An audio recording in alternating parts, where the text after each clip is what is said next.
Hello and welcome back to Shawn's Corner. This week we're going to look at a new challenge, and this challenge is called Picture Talking Challenge.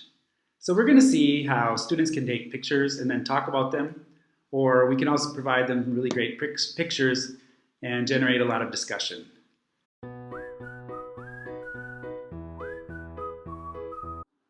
So you're probably wondering why I'm not calling it talking pictures and I'm calling it instead picture talking.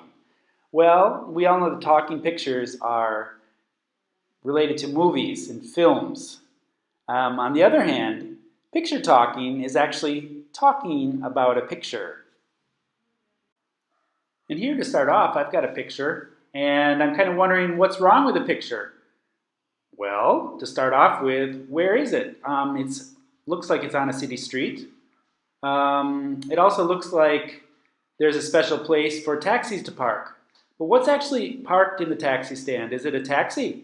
No, it's a garbage container or a dumpster, if you will.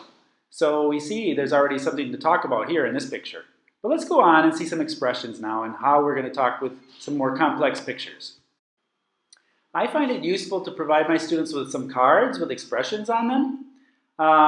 In this case, we have several expressions like it looks as if, in the pictures there is or there are, I don't think, could this be, it might be, and so on. I take these cards or these expressions and I cut them up into cards.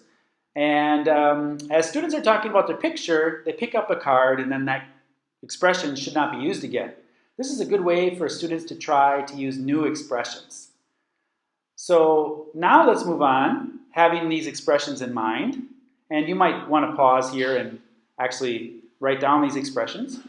Let's take and use these expressions to then talk about some of the other pictures that I have in store for you today. I think that you will see that I've had a little fun preparing for this episode because I got to go out and actually go around and take some pictures of maybe some unusual things that were just in my neighborhood. And that's what I expect students can do.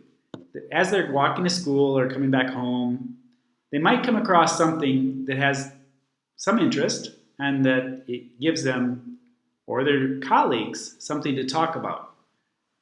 So here are my pictures, and I hope you have fun with them.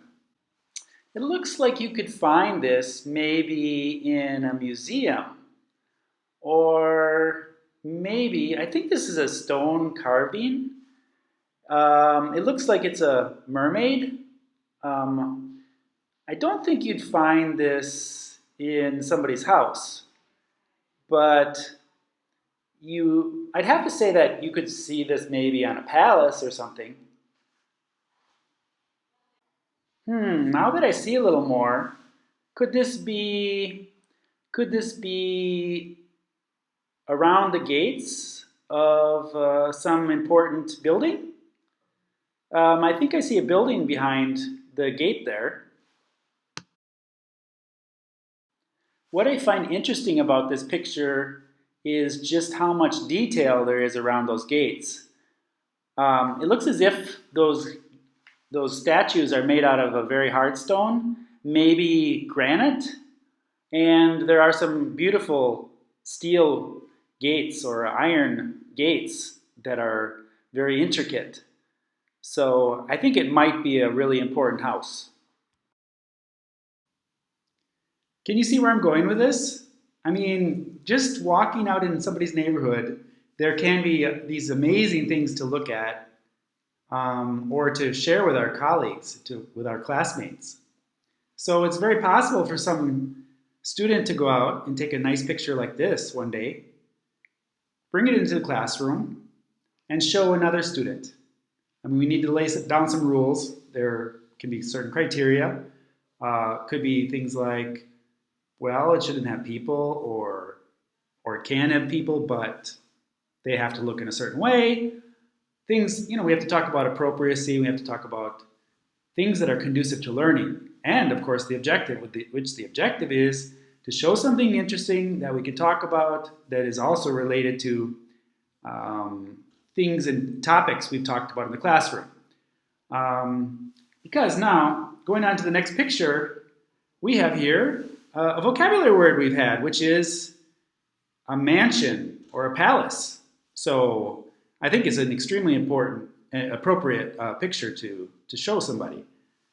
This, by the way, is the Casa de Perlada. I don't know what else students would have to talk about the Casa de Perlada, but I thought by focusing on that one particular aspect of it, that's what the conversation starter really was. The next picture I brought in today is what's supposed to be a hospital. And do you think that's a hospital? To me that looks a little more like an apartment building because I can see balconies and there are a lot of chimneys coming out. So let's zoom out a little bit and oh, I can see now there's an entry to a parking area. Maybe that's not the hospital there, and in fact there's another apartment building next to it. So, oh, let's turn and look in another direction, and there's the hospital. Okay, so that's really a hospital there. Are you feeling challenged yet in this picture talking challenge? The next object I'm going to give you, I'm wondering if you're going to guess it right away. I'm not going to talk about it. I'm just going to give a couple ideas of what it could be, but I'm not going to talk about it to any great extent, okay? Here we go. I wonder if this is in a factory or a spaceship. Could it be something in a spaceship?